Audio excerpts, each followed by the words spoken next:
Está começando mais um Antenados na Geral para todo o Brasil, aqui na tela da Boas Novas. Bom ter sua companhia e a sua audiência no programa de hoje. Vamos continuar a nossa série sobre juízes de Israel. Nós entendemos que esse período de mais ou menos 300 anos que passou, Deus levantou várias pessoas para liderarem, serem assim pessoas, líderes espirituais, líderes de guerra, líderes políticos ou sociais. Nós vamos falar um pouco sobre esse período e também falar sobre Gideão. Você que talvez não lê muito a Bíblia, mas gosta de ver filme, você já viu Esparta, os 300 de Esparta? Você precisa ler a história de Gideão. Os 300 de Gideão, meu irmão, deixam de Esparta no bolso, a fichinha perto dele.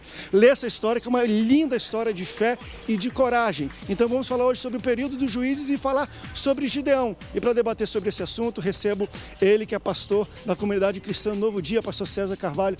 Pastor, this is Esparta! Bem-vindo ao Antenados na Geral. Não é diferente, 300 de Esparta de Gideão? Porque pelo menos o 300 de Gideão ganhou, né? Ganhou, outro morreu, é verdade.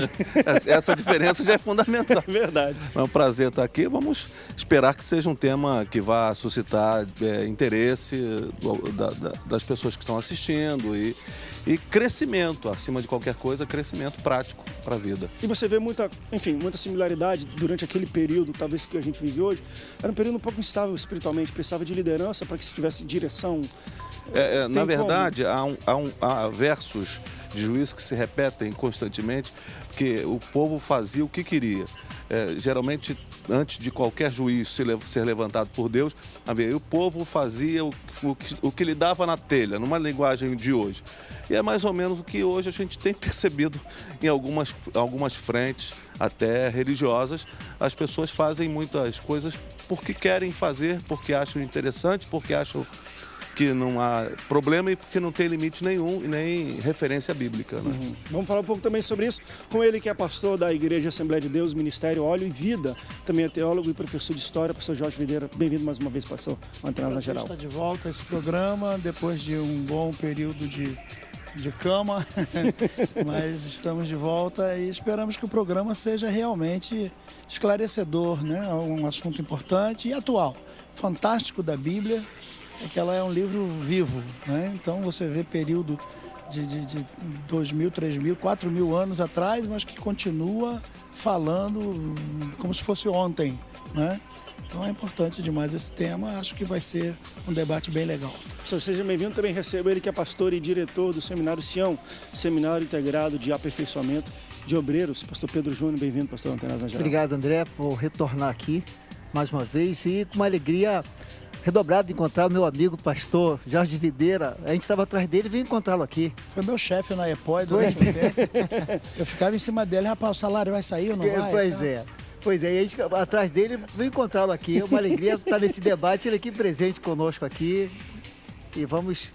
Mas o único que está parecendo um espartano aqui é o pastor César.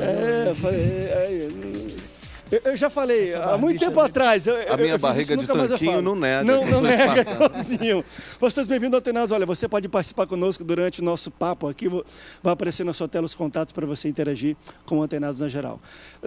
Vamos tentar só situar o público aqui de que período a gente está falando mais ou menos. A gente está falando que o povo de Israel sai do cativeiro do Egito, entra na Terra Prometida, Josué morre e aparentemente não se tem um líder que centraliza, que é visto como todos como poder. Então, o povo se divide em tribos.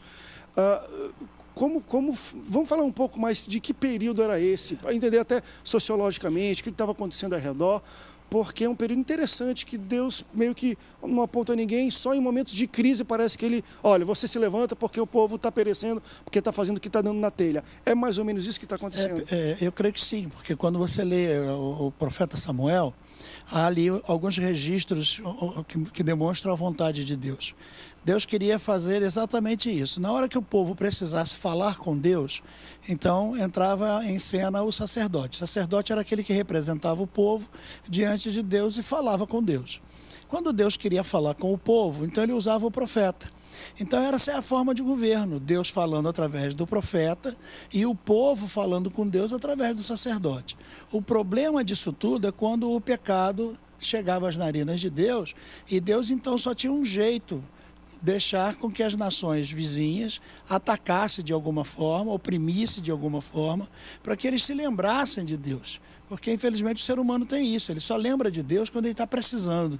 Quando ele está bem, a saúde está bem, o dinheiro está no bolso, ele esquece de Deus, né? Deus passa a ser um final de semana lá, quem sabe. Nesse caso, Israel era sempre dessa forma. Então, somente esporadicamente nesses casos de necessidade, Deus permitia que levantasse um juiz para julgar esse povo nesse período de tormenta, de tribulação, né, de perseguição, de angústia. Então, logo a coisa acalmasse, então, novamente, esse juiz era deixado de lado e tal, e o povo descansava no propósito de ter o sacerdote e profeta trabalhando. Mas foi interessante que você até falou, porque eu já vi interpretações de pessoas falando que a característica dessa liderança era mais bélica, militar, por causa de invasão. Só que aqui foi bem falado, olha, mas Deus permitia isso por causa do pecado do povo. Então, na verdade, o juiz foi gerado por causa do pecado do povo, não necessariamente por causa da necessidade bélica ou militar. Enquanto o povo não pecasse, não havia invasão. Havia paz. Exatamente. Tranquilidade. E não havia intervenção, necessidade de intervir.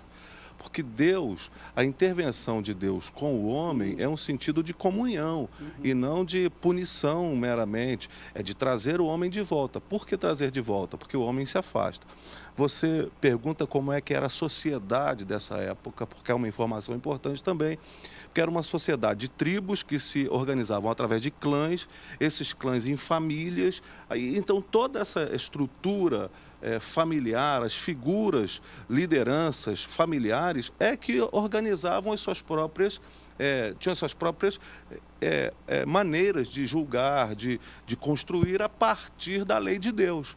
Então não havia necessidade de ter um comando central. Era uma teocracia, efetivamente, que, de fato, o agir de Deus era exatamente naquele momento onde o povo, então, por ser oprimido por conta das suas próprias escolhas equivocadas, ele clama a Deus. E a maneira de Deus intervir é mandar um juiz, por isso que parece bélico, mandar um juiz para que esse juiz, através desse juiz, esse povo fosse livrado daquela opressão dos inimigos ao seu redor. Então, essa figura bélica do juiz, que a gente muitas vezes tem, é por conta dessa situação. O próprio povo fazia as escolhas erradas, fazia as opções erradas, se afastava de Deus.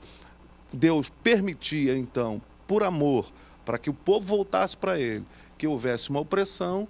Na opressão, o povo clamava a Deus, vinha o juiz para livrar esse povo dessa opressão. Depois voltava normalmente a paz e aí o ciclo voltava novamente. Eu acho que é interessante a gente ressaltar aqui o início desse processo, né? O início desse processo. Josué deixa o povo na terra prometida, mas deixou o povo meio que solto, na verdade, bem solto, porque ele foi o grande último líder que ele unificava as tribos. Quando eles tomam posse da terra prometida, cada um foi para o seu quinhão. A figura dos anciãos nisso também estava acontecendo ou ainda não? Só para a gente esclarecer. Não. A figura dos anciãos acontecia dentro das suas próprias clãs.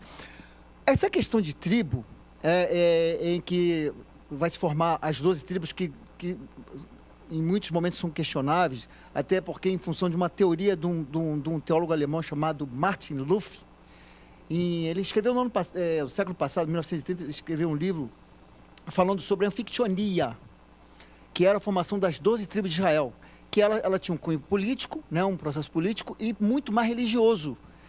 Nesse processo religioso era como se fosse uma centralização do culto. Centralização do culto. O que acabou sendo questionado porque cada um tinha a sua área de cultuar. Gibeão, Beceba e Samaria tinham vários lugares de adoração. E como se eles estivessem organizados, mas na verdade não havia organização. E o povo ele ia ao pecado em função de um mesmo sistema seminômade que o povo de Israel tinha, um sistema seminômade, com gado miúdo e gado maior de bois com pouca quantidade. Era seminômade, mas eles se instalaram na terra, né? E começaram a ter pequenas culturas de plantação que que invariavelmente eram alvos dos povos vizinhos, né? Dos midianitas, dos filisteus, mais na época de Sansão e na época de Gideão, né? Que a gente ia fazer um enfoque maior, que foram com os midianitas. O mais interessante a gente ressaltar ainda a respeito dos midianitas é que Midian, o povo de Midian, ele é filho de Abraão, porque Midian Abraão com Quetura. Com Quetura. Ou seja... Ele é neto de Abraão com Quetura. Exatamente. Então ele vem ser um povo da própria origem de Abraão, invadindo os povos. Por quê? Eles trabalhavam como gafanhotos, a circunvizinhança do povo de Israel ali. Trabalhavam como gafanhotos. Como eles eram nômades, eles esperavam as estações sazonais de colheita, se aproximavam, invadiam, saqueavam, roubavam tudo e iam embora. E deixava o povo ali. Por isso que a gente entra na questão do Gideão, que a gente vai ver o Gideão malhando trigo no lagar, que não tem nada a ver com malhar trigo no lagar. Você vai malhar o trigo no campo, na eira, né? E ele vai fazer aquele ato que para Deus foi um ato de coragem. A gente pode falar um pouco mais de Gideão aqui, então, o povo... Aconteceu essas coisas aí, em função de os povos vizinhos estarem sempre de olho ali em Israel, porque o povo falhava com Deus, porque não havia uma centralização de poder. A centralização de poder só vai começar a ser trabalhado na cabeça do povo em função dos livramentos, não de juízes, porque a gente já teve a oportunidade que em outros programas está aqui, André, a gente falou sobre a questão do juiz. O juiz não era, na verdade, um cargo efetivo, formal, e você vai ficar... Não era uma dinastia que ele passava de pai para filho. O papel de juiz é o que ele chama de chofetim. Ele tem um papel até de governante, porque a raiz de chofetim, a chof, é de reinar, de governar. Então, na verdade, essa palavra chama-se libertador. Era para dar libertação ao povo. Vamos para um rápido break, daqui a pouco a gente volta. Eu vou querer ainda questionar... Talvez, vamos lá, questionar um pensamento de Deus sobre isso. A gente está imaginando que foi 13 ou 15 juízes ao todo, mais ou menos um período de 300 anos, são 3 séculos. Aqui. São 15, só que a atuação de uns são bem... questionáveis nesse sentido de se tornar juiz, mas na verdade, você vê uma estabilidade muito grande nesse período. Vamos lá, se não me engano, Gideão foi o 5º. Na época de Gideão já foi, você não quer ser rei, já existia uma ânsia do povo de querer ter um rei, uma centralidade, porque, olha, no 5º a gente já sabe, se não tiver liderança aqui, o negócio... Por que tanto tempo sem uma liderança instituída, às vezes por Deus? Deus esperava que o povo se organizasse. A gente vai ver só com Samuel, o último juiz, aí vindo Saul, um rei. Como é que vocês entendem por que tanto tempo para não se instituir uma liderança, uma centralização, e ficou tanta instabilidade durante 300 anos? Vamos para um rápido intervalo? Daqui a pouco a gente volta. Não sai daí, o Antenados volta já já.